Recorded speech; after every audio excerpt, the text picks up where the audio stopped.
మైకి దగ్గరికి రా. నిన్నటి పురాణము నా సందేహములకు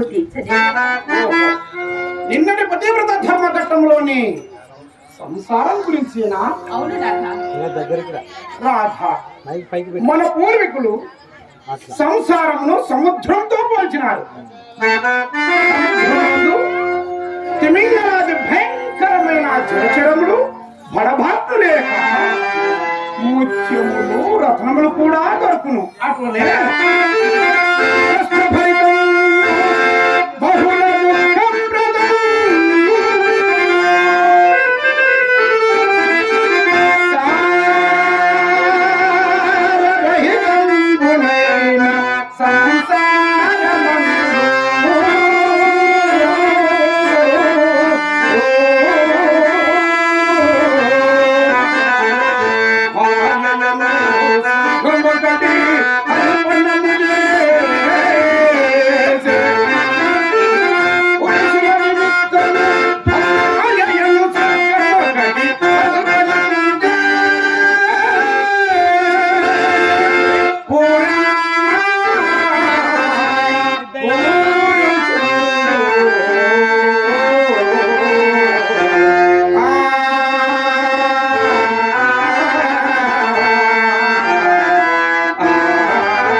ప్రాణేశ్వర, మీరు చెప్పిన యథార్థమే గాని కోనండి, ఆ సంగతి నాకెందులకు? చెప్పు చెప్పు, సందేహం ఎందుకు? భార్య గుర్తుపెట్టు భర్తలు మాత్రం లేరా? అదేనా తమరు అడగబోయినది? ఏమి రాధ, చాలా మంది ఉన్నారు రాధ.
ఒక్కటే అని నా నమ్మకం.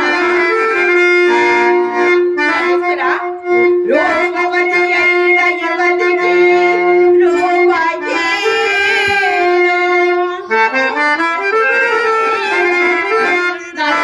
రూపవతి అయిన యువతికి రూపాయేను. సుగుణ ధని అయిన వనితకు సుఖము.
భగవంతుడు నన్ను మాత్రం అట్టి పరిశోధన పాలు చేయగా చక్కని రూప సంపద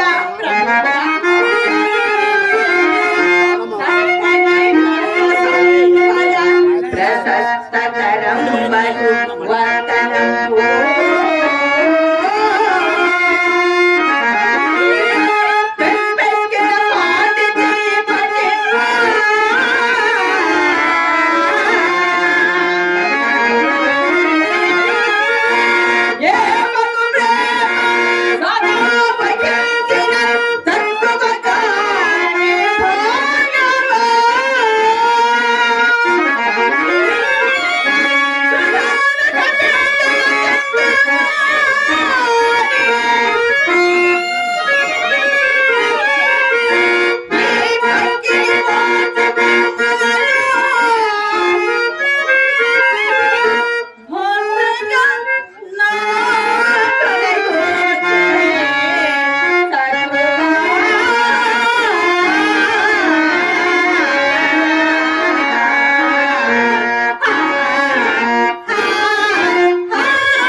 వరస చాలా బాగున్నది రాధ. అవును నాథ.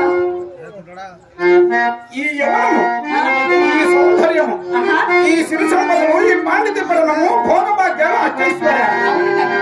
ఏవి శాశ్వతం కానే కాదు రాధ. ఆ. అంతా అశాశ్వతమే రాధ. నీకు తెలియదా రాధ?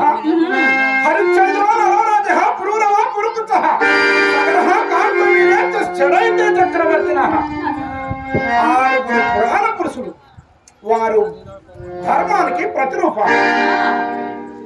అట్టి వారిని కూడా విధి వదలక ఆలోచించి సర్వనాశనం చేసినది రాధ. నాథ. మనమెంత రాధ? అవును నాథ. కనుకనే కాలము అవిచ్ఛిన్నమైనది, ఒక్కడ బుద్ధి కలది. ఏమో ఎప్పుడు ఎవరిని ఏ విధంగా మార్చునో ఎవరు చెప్పగలరు రాధ?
నాథ. కాలమనా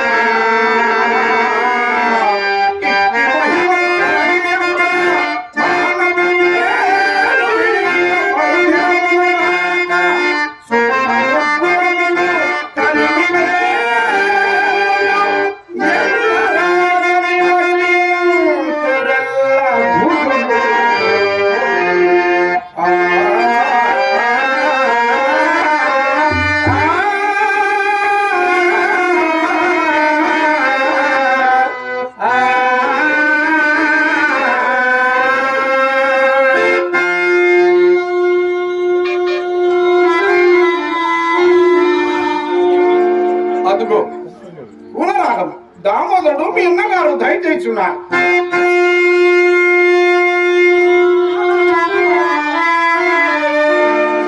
మైక్ చక్కగా పెట్టుకో. అదిగో నేను అనుకున్నట్లే అయినది. చక్కగా పెట్టుకో మైక్. గుడిలోని బొమ్మల లాగను ఇరువురును కూర్చోనుండి పురాణం ఉపక్రమించినారు. అన్నా, ఇప్పుడే ఆరంభించినాం, ఎన్నియో పద్యములు కాలేదు. ఇదిగో నీ ఆసనము. నేనెంత అలసమైనది అన్నయ్య. అమ్మాయి, నా అవస్థ ఏమని చెప్పు తల్లి. పైన బట్ట వేసుకొని నడవలోకి వచ్చేసరికి ఆ? పడిపోయినట్లు మీ వదిన పడమటి ఇంట్లో నుంచి తుసుకు. అవునా? అయినను వెనక తుమ్ము ముందరికి మంచిదందరు కదా అని ఆ. మనసు సరి చేసుకొని వీధి గుమ్మకు వచ్చేసరికి మరణ పెళ్లి ఎదురైంది. ఆ బాట్న లోపలికి పోయి పై బట్ట దండముపై వేసి రవ్వంత సేపు చాప మీద చచ్చలబడి మీ వదిలిన రెండు చెడాబడా చెడాబడా చెడాబడా తిట్టి వేసి మరలా ప్రయాణమై వీధి గుమ్మకు వచ్చి తిని కదా. మరి ఒక దుశ్శకునమా ఏ మిత్రమా? మరి ఏం మిత్రమా, ఆ నమ్మిన ఆచారంగా లేదు. కొత్త కుండ చేతపుచ్చుకొని చక్కగా ఎదురొచ్చిన మిత్రమా. మరి ఎదురునే అవును మిత్రమా, ఆ పాటన ఎక్కడ నేను కోపం వచ్చినది కానీ అంతలో రెండు దుశ్శకునములు ఒక సుశకునముతో సమానమున్న మాట గెత్తికి వచ్చి వచ్చి హరినామ స్మరణ చేసుకుని చక్కగా వచ్చి మిత్రమా. కానీ దుశ్శకున ప్రభావం ఊరకపోనా మిత్రమా. ఏమైనది మిత్రమా? ఆ ఏటి కడకు వచ్చేసరికి నావవారు మాయమైపోయినారు. ఓహో, మా ఎంకయ్య. ఆయనను ఆ పట్టణమంతా విడిచి మీ నాన్నగారు ఏటి ఈవల కాపురమిందలుగా పెట్టినారు గాని మిత్రమా, ప్రతిదినము వచ్చిపోవు మా వంటి వానరకు బహు కష్టంగా ఉన్నదయ్యా. అన్నగారు లోపలనే ఉన్నారు. అంత గొంతు బద్దలగున్నట్లు అరవగా పడవవాడే కళ్ళు పాటల నుండి ఊడిపడి ఈవల పడవేసి వెళ్ళిపోయినాడు. కానీ ఏం లాభం మిత్రమా, దాని తల్లి పొద్దు పొక్కిన దుశ్శకున ఫలము దయ్యం వల్ల మరణించ. ఎట్లేమిటి మిత్రమా, వినవలసిన పురాణము కొంత వికలమైపోయిన కదా. మిత్రమా, నీవు వినవలసినది ఏమీ మించిపోలేదు. ఇంకను నిన్నటి పతివ్రత ధర్మఘట్టంలోనే ఉన్నాము కదా రాధా? అవిగో అవిగే నాకు ముఖ్యముగా కావాల్సిన మిత్రమా. అవి మించిపోయినందులకే నేను ఇంత వ్యాకుల పడుతుంటుంది మిత్రమా. మిత్రమా, అవి మించిపోయినందులకే నేను ఇంత అవును మిత్రమా. మిత్రమా, ఈ మధ్య నీ వాళ్ళను చూస్తుంటే నాకేదో అనుమానంతో వస్తున్నది. ఏంటా అనుమానం మిత్రమా? మిత్రమా, నీవు పురుషుడవు కదా? మారికి పురుషుడని మిత్రమా. మరి పతివ్రత ధర్మఘట్టంలన్నీ స్త్రీలకే పరిమితము కదా, వాటి పట్ల తమరికింత పామరమెందులకు? వేదివాడా నా నిమిత్తం అనుకుంటువా? నా భార్యకు ఉపదేశించు నిమిత్తం. ప్రపంచంలో ధర్మం ఎవరు విన్నామో పరులకు చెప్పుట కొరకే కదా. చాలా చక్కగా మిత్రమా, ప్రతివాడు వైద్య శాస్త్ర పరిపూర్ణుడే. ఇతరులకు నీతి గర్వగా ప్రతివాడు నీతి శాస్త్ర పారంగతుడే.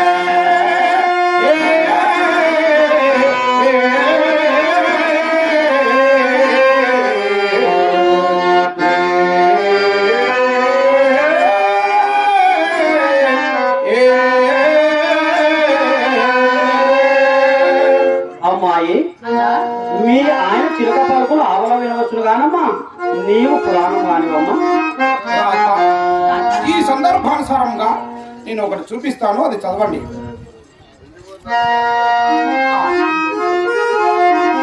అదయ్యా, ఇదిగో చదువుతున్నాను.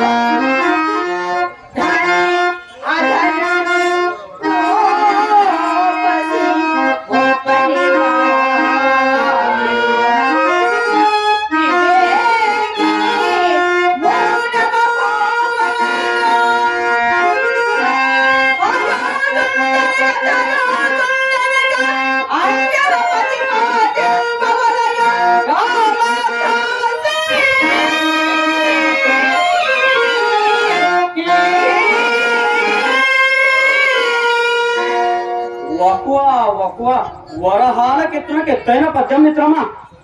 దీనిని మెల్లగా వల్లే వేసదను కానీ మిత్రమా, అరటి పండు వలిచినట్టు దీని అర్థభావమంతా విడది చెప్పుము మిత్రమా. భర్త ధనవంతుడు కానిమ్ము, దరిద్రుడు కానిమ్ము, రూపవంతుడు కానిమ్ము, కురూపి కానిమ్ము, ఆరోగ్యవంతుడు కానిమ్ము, అనారోగ్యవంతుడు కానిమ్ము, భావుడు కానిమ్ము, భార్య అతని ఎల్ల వేళలందు భక్తితో సేవింపవలనని దీని భావం మిత్రమా.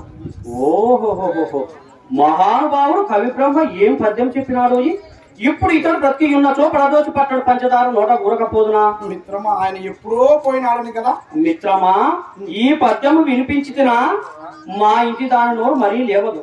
మా ఇంటి ఎదుటి వ్యాపార పంతులు 3వ పెళ్లి పెండ్లాము కంటే కాసుల పేరు మిత్రమా. ఎన్నో పెండ్లాం మిత్రమా? 3వ పెండ్లాం మిత్రమా. అవి ఏవో వాని పేరు నాకు రావు కాని మిత్రమా. మీద నుండి క్రింద వరకు ఏవేవో తగిలించుకొని బురాకి కొమ్మ లాగిన గుమ్మంలో నిలిచి ఉండినప్పుడల్లా మా పడగట్ట నాకు ఆ పిల్లని చూపి నేను అలాగనా దిగపోయే లేకపోతున్నాడని మాటలు మిత్రమా. ఆ ముక్కు విరుపులు, ఆ మూతి విరుపులు, ఆ రుసరుసలు, ఆ విసవిసలు ఏమని చెప్పదు మిత్రమా. పైగా నా కన్నులుకుంటా కన్నులట, అయ్యో నా ముక్కు బుడముక, నా దవడలు సప్పిడి దవడలట, నేను మాట్లాడిన తుంపర తుఫానట, నేను దగ్గరికి వెళ్ళిన పొడుము కంపంట, అయ్యో నా రూపం చూసి పెళ్లినాడే అసహ్యపడినదంట మిత్రమా. పల్లెకిలో తల ఉంచుకొని కూర్చున్నది కూడా 10 పాలందలకేనట మిత్రమా. కాని మిత్రమా, భర్త ఎంత కురూపి అయినను భార్య అతని కాళ్ళు కడిగి నెత్తిని తల్లుకొని తీరవలసిందే అని పురాణాలిక ఘోషించుండా దానికి ఇంత అజ్ఞానమేమో తప్పకిప్పుడు తీరవలేదు. అన్నా, మా వదిన చక్కగా చదువుకునేది కదా. అదేనమ్మా వచ్చిన చిక్కు.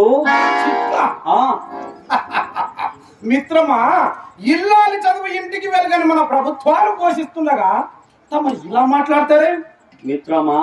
ఇల్లాలి చదువు ఇంటికి వెలుగన్న మాట ఒకప్పటి మాట మిత్రమా. ఇప్పటి ఆడంగులు కారయ్య. మర్యాదలు మాసిపోయినవి, కట్టుబాట్లు కాలిపోయినవి, ఎగ్గు సిక్కులు ఏటగచ్చినా పని పాట పదిలగచ్చినవి, పనికి మారిన వేషాలు, పట్టరాని రోసాలు, రచ్చలకి కిరాంతాలు, సీమలు దాటిన సిద్ధాంతాలు. ఇంత ఇంత ఇంత ఇంత ఎలా మిత్రమా? ఇంకొంతకాలం ఇట్లు నచ్చినచో మన మగవారి నోట మన్నేనయ్యా. అబ్బాయి బిల్వ మంగళ అయినా వస్తున్నాను. వస్తున్నారు. అన్నయ్య ఎందుకో మామగారి స్వయంగా వచ్చి పిలిచినారన్నయ్య. ఎందులక మన పురాణము మంట ఇదంతయు ఇందాకటి ఆ శకున మహత్యమేను. చెడు చెకునము చెడు కలయును, చెడు చెకునము చెడు కలయును, చెడు భయమును చెడు బాధము.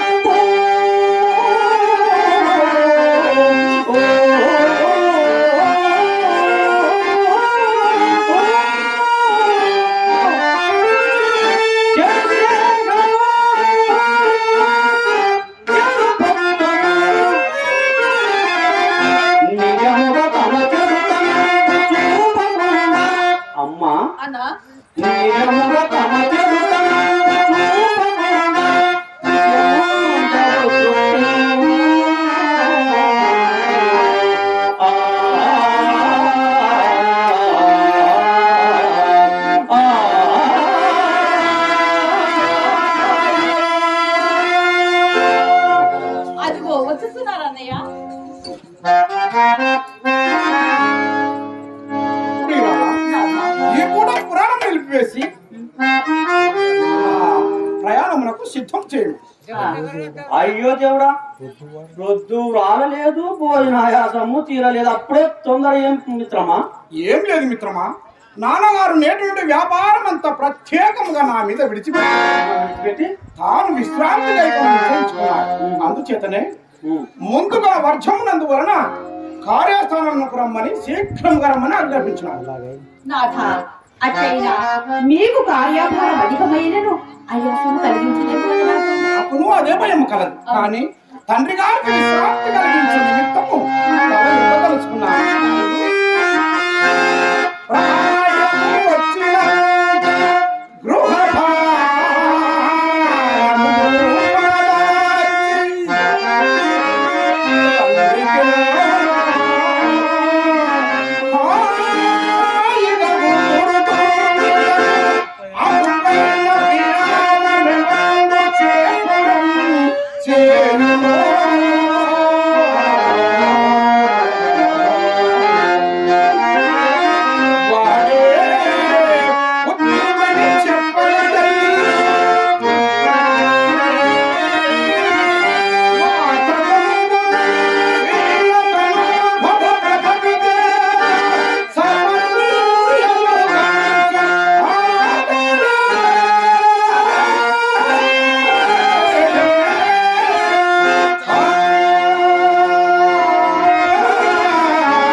నా ప్రయాణం నాకు సిద్ధం చేయను. మంచిది మిత్రమా, అట్లయినా చిన్ననాడు నేను మా నాయన గారికి కావలసినంత విశ్రాంతి కలిగించానయ్యా. ఓహో, అంత చిన్నతనంలో మీకు అంత పెద్ద తెలివితేటలు వచ్చినవో? ఎట్లందువా, ఆయన పొడుము గుండు పగలగొట్టి స్వీయంగా పొడుము చేసుకున్న అవస్థను నివారించాను. కొల్లాయి గుడ్డలు గోసుల కింద చించుకొని పూడ వాటిని కొనుక్కొని శ్రమను కూడా తొలగించాను. పంచాంగములు చించి గాలిపటములు కట్టి ప్రతివానికి ముహూర్తములు పెట్టుబాలను కూడా తొలగించాను. సరే కాని మిత్రమా, చెప్పండి మిత్రమా. కీడెంచి మేలెంచవలనన్న సామెత బహుశా నీకు కూడా తెలిసి ఉంటుంది. అవును, మొట్టమొదటిసారిగా కార్యస్థానములకు అడుగుతుంది కదా. అవును మిత్రమా. నాదొక చిన్న మనవయ్య.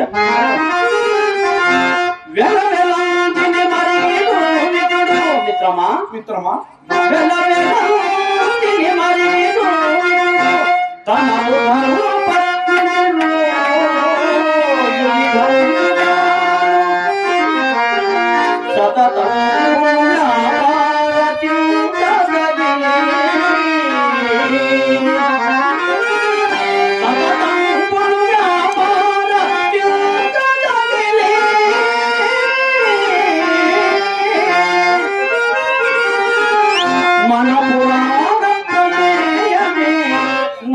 తీరదేమో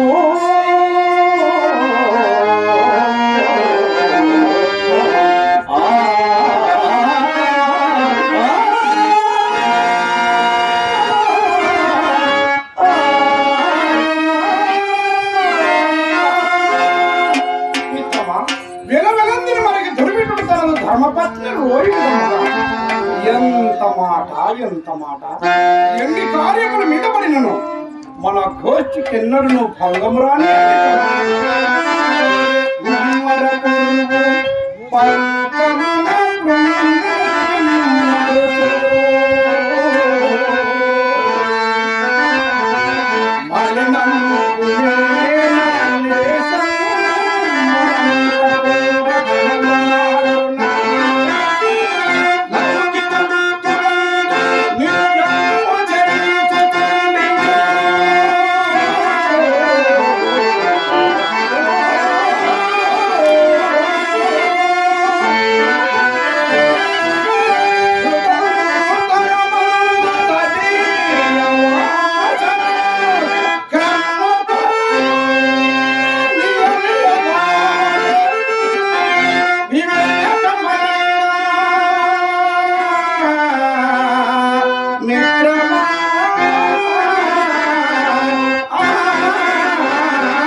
ఇంకా మనము రాత్రులకు మార్చుకుందాం. అట్లయినా నాకు మరీ మంచిది మిత్రమా, నీకు చాలా ఆనందంగా ఉన్నట్టున్నది. నాన్నగారితో కలిసి భోంచేసి నీ వాటెల్లో నేను వెళుతాను.